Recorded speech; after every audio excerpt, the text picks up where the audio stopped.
Hi, and welcome to my channel, What's Good on TV. My name is Nicole, and I am down here to review Life After Lockup, Season 5, Episode 44, Red Flags and Wedding Dresses. And first, I'm going to say it was a good episode.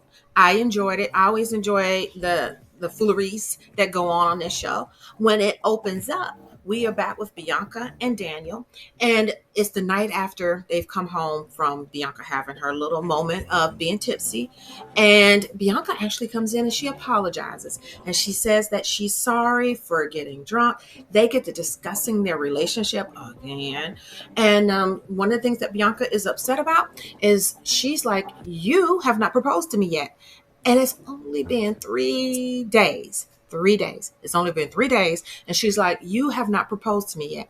Little does she know that he does have a ring for her that he picked up at the consignment shop, but now he's not sure he wants to give it to her.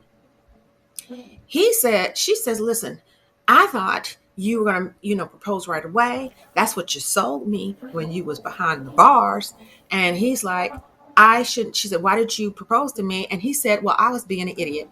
And that's pretty much where she should have said, "Let me go ahead and get my stuff together, because I see right now this is a bunch of foolery." If you would say something like that to the person that you got feelings for, I'd be like, "No, you can't. This is not going to go well." So they keep talking about the relationship, and she brings up that coffee again. I was like, "Please get her a cup of coffee. Order some, Uber it over, brew it, crush the beans." But she brings up that coffee again. Now, it is not uncommon in relationships. Sometimes you'll have couples, they're arguing about one thing, but really it's about the thing underneath, right? Because apparently, I think the thing underneath is about control. He is not wanting, he's like, "I'm not responsible for your happiness. You're not going to run me." And she's like, "If you cared about me, you would do these things to show you cared." Now, she done forgot the man made the whole breakfast, but getting the coffee would have just been the sweet spot. And he's like, "I don't want you to be dependent on me for your happiness. I'm not responsible for that." Again, girl, get your stuff together. Get it together. Y'all not on the same page. You don't want this. This is not what you want. So in there going back and forth, I don't think he really yelled. I think he raised his voice a little bit, but he was not screaming and yelling. But she kind of responds like he is screaming and yelling and, lording over her. But to me, it was kind of like he got a little hype, but he wasn't threatening. But you never know what somebody else has been through. And so she automatically put a boundary down. And I'm like, "Good for you." She's like, "Don't talk to me like that. Don't talk to me like that. This can be over. We can end this right now." And he kind of didn't appreciate her saying that, but she was like, "That's it. That's my boundary." And you know what? Good for her. Uh, I will say, she didn't look good. I know she had been drinking the night before, but she did not look well. She did not look well. She eyes, dark circles around the eyes, hair real stringy. I was like, "Girl, you only had like a handful of drinks that we saw." Um, but that's sometimes how people look after the night after. We are now riding along with Kim. Kim is meeting her cousin Tatum down at the wedding shop so that they can look at dresses, and they are giddy with excitement. They walk in, they're almost like, "Ooh, all the dresses, they're so pretty." And so Kim tries on a dress, and it is a pretty dress. It looked really, really good on her. And they get to talking about their relationship. Kim's relationship. And she's saying all the things about, "Well, I hope that, this is it." And she lists all the things that are reasons not to be with him. Like, he just got out of jail. He don't seem to work. He's, never known him to be sober. But if he's trying, I am willing to be there for it. So, girl, you got kids to think about. You gonna roll the dice on somebody who hadn't came up a winner yet? Oh, Lord have mercy. But that's what she tells her cousin. And the cousin, um, I'm like, I know people want to be on TV, but in the real world, the cousin that was unhappy for you at your wedding shower and cried at your wedding shower, and the cousin that you sat down on national TV and said, I slept with him when you was with him, that's not the one you would have at your wedding, to pick out your wedding dress. It's not. But her cousin is there. She's excited for her. She gives her honest feedback about the dress. And then as they're talking about the relationship, Kim shares that, you know what, I guess what I need to do too is get a divorce.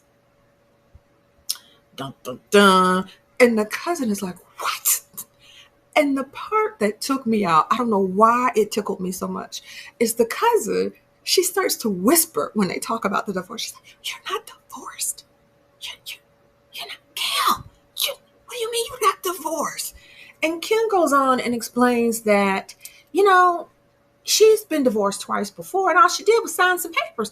But apparently, when she looked into it this time, it was some more stuff need to be done. I'm like, Kim, okay. Kim said, some more stuff needs to be done. And I was like, oh, Kim, you do your homework. And the cousin who was still whispering says, does Joey know? Does he know? And Kim says, no, he thinks I filed the paperwork already, and he's looking for it to come in the mail. I said, you know what? This whole relationship is built on lies and deceit. Now we're with Rob and Tenny, and Rob is getting ready to go off from work, and Tenny's pretending to be in the bed. And we know you pretending, girl. She got the covers up to her neck. I said, I bet she fully clothed underneath there. And it was like, y'all have to do a scene because she's covers up to her neck, full of fake makeup, fully beat. No, she's fully dressed. And so we see him getting ready to go off to work, and apparently he has gotten a job as an inspector of 18-wheelers, and he's doing really well. It was hard for him to get a job, but he found a job, and so good for him. Tenny comes by, and they are going to have lunch together, and he compliments the lunch. I'm like, he's a nice dude. He was like, oh, you did it with these sandwiches. So when they're talking about lunch, he talks about how, the money is funny. They're not making as much money as when he was in prison, which I don't understand that. Like, how are you making $6,000 to $7,000 in prison? He said he was gambling, but gambling with people in the prison or gambling online. I don't know what that looks like, but you can't duplicate that anyway, because apparently you got a gift.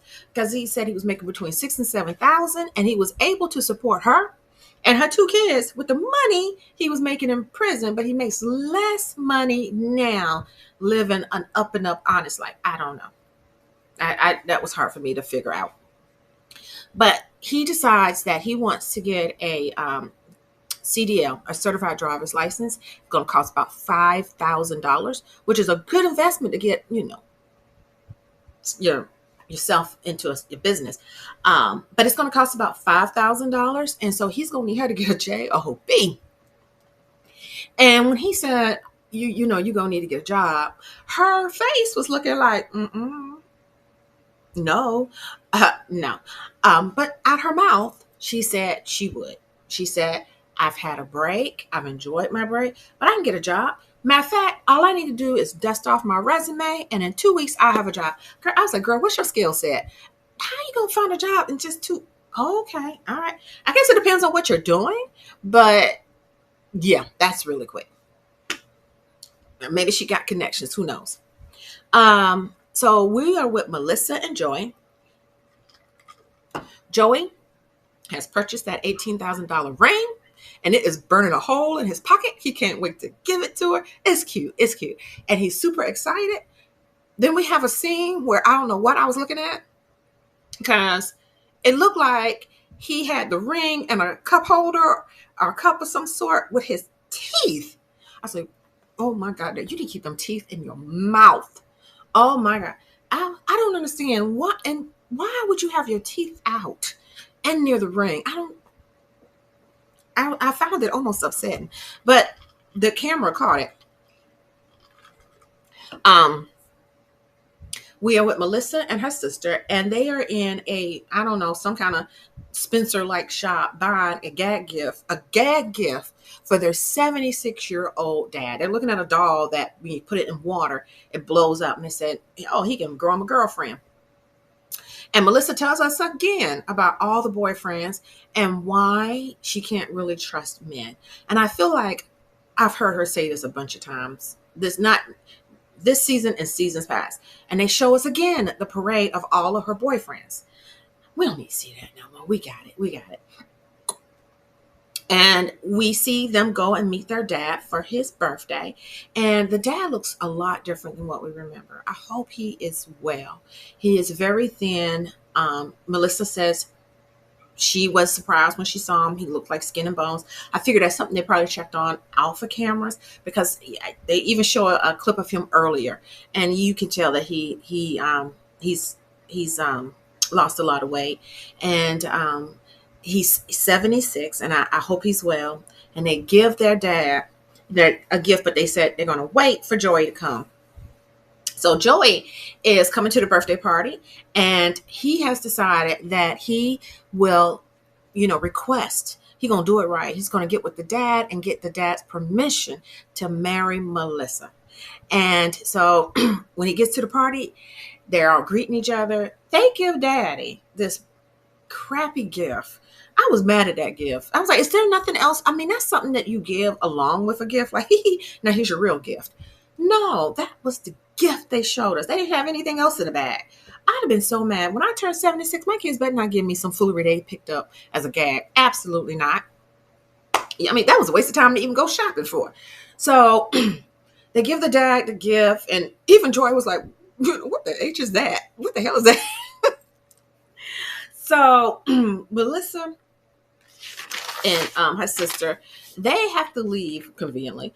And so Joey is left there with the father, and he takes this opportunity to, request her hand in marriage.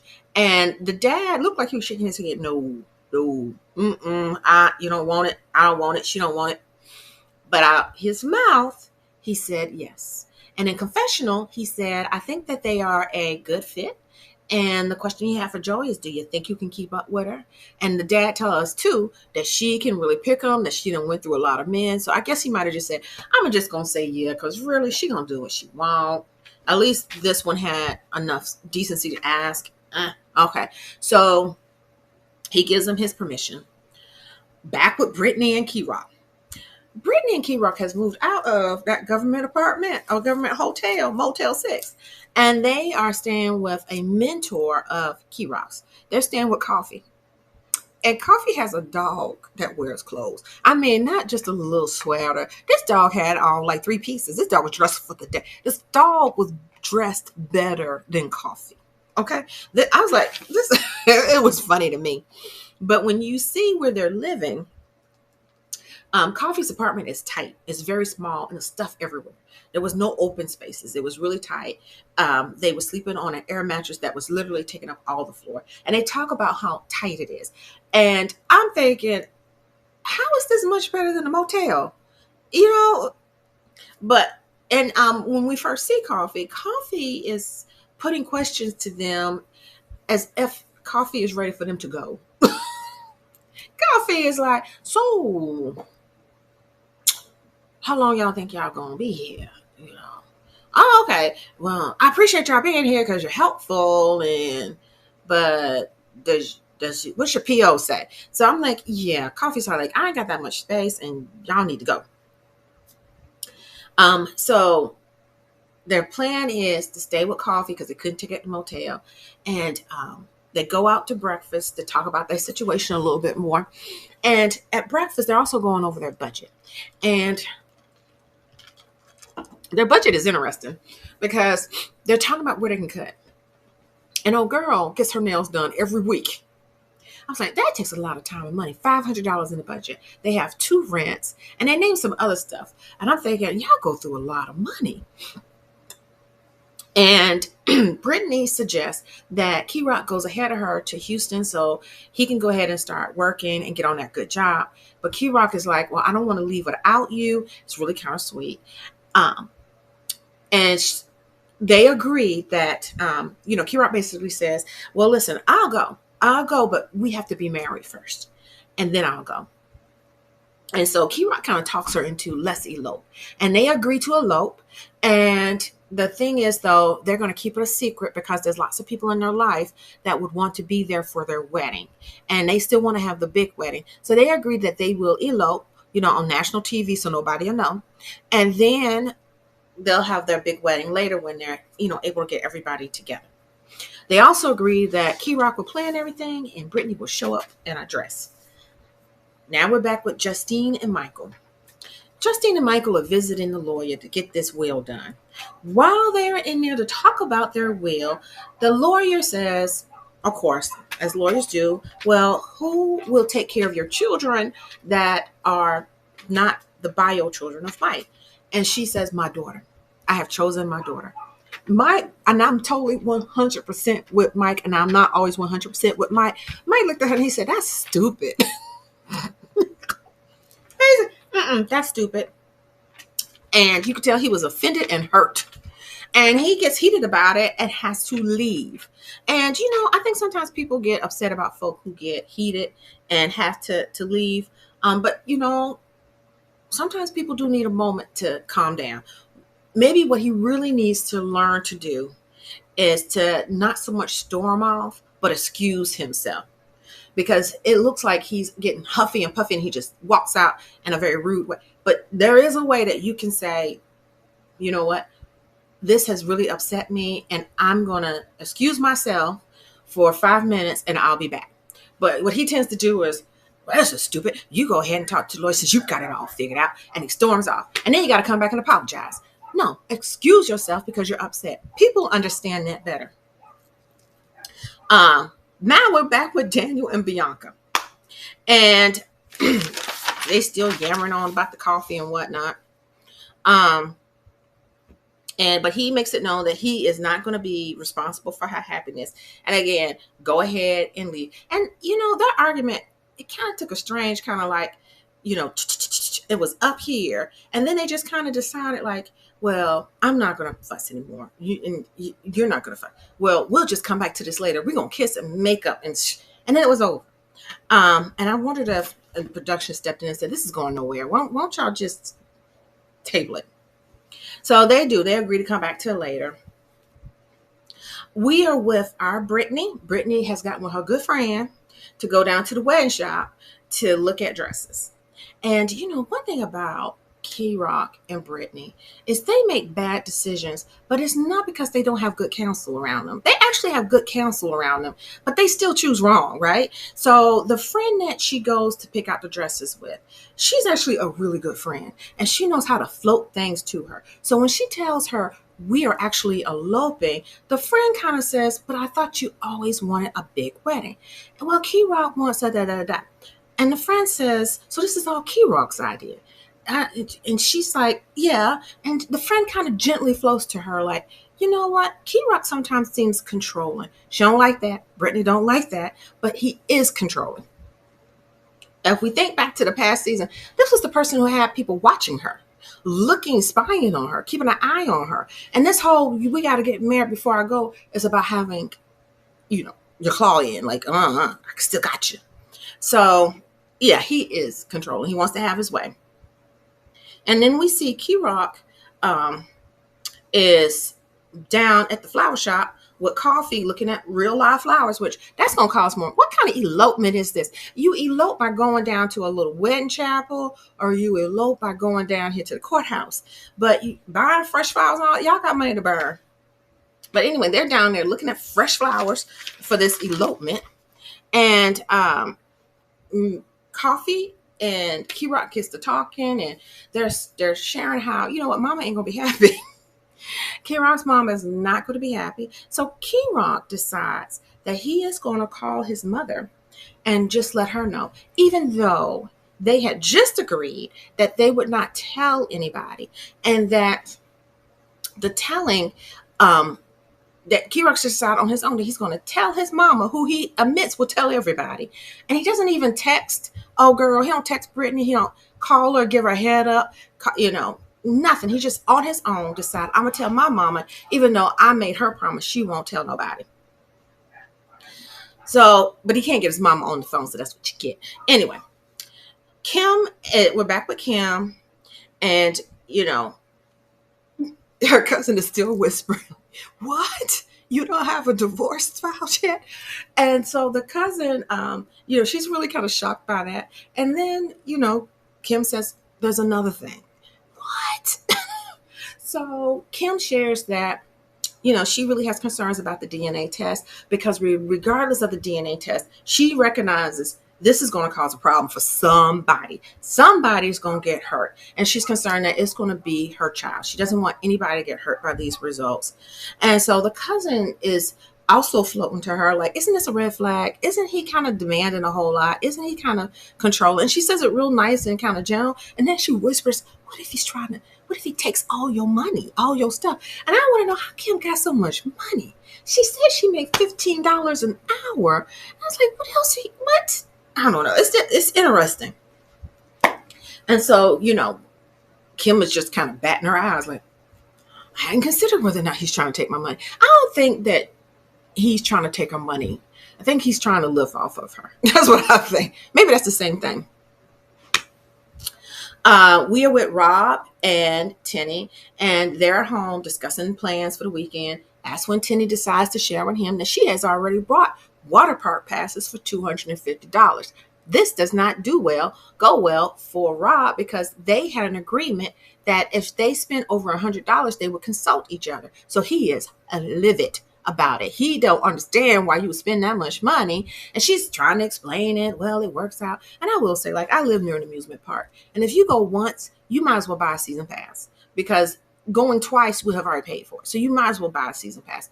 But they agreed they would talk to each other if they would spend $100 or more. So she is in the wrong because she agreed to a thing and then didn't do the thing. So she gets huffy and she's like, I'm just trying to blah, blah, blah. And he's like, well, you need to get a job. And she said, well, I'm going to get a job in 2 weeks. And you need to find a tattoo artist to cover up that. So we both got things to do. I was like, what a way to deflect. But it didn't work. Because that tattoo and you spending this money ain't got two things to do with each other. So we are with Louie and Melissa.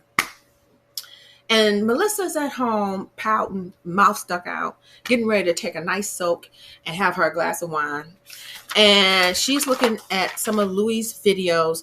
I couldn't tell if he was on IG or TikTok, probably TikTok, where he is, shirt off, greased down. Don't you want to look good for the summer? Contact me, buy these supplements. And so, which is smart. I'm not mad at it. The man got 4 or 5 jobs. He's smart. He's working what he got. But Melissa is upset about it. She's jealous. She thinks that he's doing this because he likes the attention of women. These clients are contacting him all the time. So, when he comes in, he see her in the tub. He think, oh, we finna do this? He started taking off his shirt. She said, no. I am not doing this. And why are you bringing a pizza? We work 6 jobs. I'm tired of eating. She goes in and he's like real confused and they get to talking. And basically she feels like he is doing this for the attention of women. He's trying to explain, well, I got to make a living. It's pouty and babyish. I think she even threw the pizza at him because he had to take a phone call. She know you gotta rake and scrape your monies together nowadays. And so him getting a job him working, that shouldn't cause a problem. But anyway, then she said the dumbest thing of the night, she gets the dunce cap tonight. It was dumber than when Justine said, I want my 19-year-old daughter to finish raising her teenage sons. It was dumber than that. She said, when he was in prison, he had all the time in the world for me. I'm like, she's gonna watch this back and be like, I can't believe I said that. Of course he had all the time in the world for you, girl. He was on lockdown. He ain't had nothing else to do but call and see what you were doing. Or maybe if that's what you want, maybe you gotta find you another one. But anyway, she's upset because she feels like he's out here sporting, as my grandmother used to call it. He out here sporting and enjoying the attention of other women folk. We're back with Justin and Justine and Michael. He comes back in. Of course, he got to apologize because he stormed out. And while he's out, the lawyer and Justine, the lawyer's trying to help her out by saying, listen, well, what's the plan? Like, if your daughter has them, what would that look like? But she can't pick it up. She was like, because really, what would it look like? This 19-year-old is going to have to raise two boys, but what? In another house, separate house? How's that going to look? So,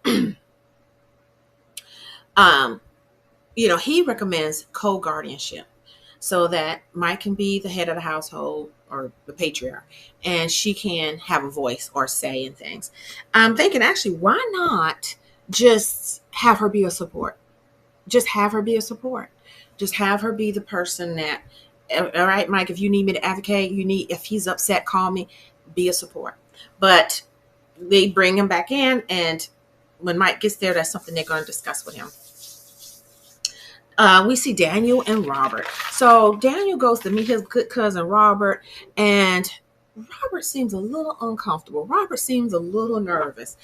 And they're talking, first Robert does apologize. He apologizes for getting drunk with old girl. And he lets him in on, when they were drinking, that Bianca actually says she thinks that she could have a drinking problem. And I was like, I don't remember that quite coming off that way. That, that she said, I think I have a drinking problem. I think she said something along the lines of, it might be hard for her to quit. But she doesn't want to. He wanted to know exactly how much she had to drink. He said 3 drinks and a shot or something like that. And he had 2. And then he goes on and tells his cousin how they talked about their sex life. And he was like, what? She told you about my foreplay? That she needs a little bit more. And I'm thinking maybe that's why he was nervous, because he knew he was going to have to say that to his cousin. And so they talk a little bit more about their concerns about Bianca. And what it boils down to is, and their way of thinking, when you're in a relationship with somebody, you are not responsible for that person's happiness. And I don't think you are responsible for someone's happiness, but you have to recognize that you are a part of their happiness. And you should be willing and wanting to do things to be, to help them be happy or support their happiness. Their concern, though, is that, Bianca got all the monies. It's her bag they're living off of. And that if Bianca gets really upset and really unhappy, she can put him out. Which even then, like, if you put him out, won't he just go home to his parents? But that's what they're concerned about. And that's actual real concern. So we are back with not Bianca. We're back with our girl, Brittany, and her friend at the wedding thing. And Brittany tries on a beautiful dress. Not a dress that you would wear for an elopement, but a dress that you would wear for your full-blown dream house wedding. And the friend again points out, like, this is not what you wanted. Brittany talks about how her grandmother, everyone's going to be upset that they wasn't there. And I, as a parent, I would be so hurt I'd be like, what? I didn't get to see you get married? Unless it's like your 3rd, 4th time, I'd be like, yeah, send me a postcard. But she's saying all these people are going to be disappointed. And they run down the theory again. Oh, we got to do this so they will let us, stay together. And the friend gives her sound counsel. The friend is like, how do you know that? Why not just call your PO? Yes, friend, break it down. Why not call your PO and check in and see? So finally, Brittany says, okay, she calls her probation officer and tells, I'm getting married so we can stay together in Texas. And the PO officer says, listen, Texas, don't play. If you do this, it can look fraudulent. I don't recommend it. And that is how we end. It's like, dun, dun, dun. So again, got good counsel. See if they take up on it. So that is the end of my review. Thank you so much for checking in. And if you're so inclined, I would greatly appreciate it. Like, share, and subscribe. And thank you in advance. Until next time, take care.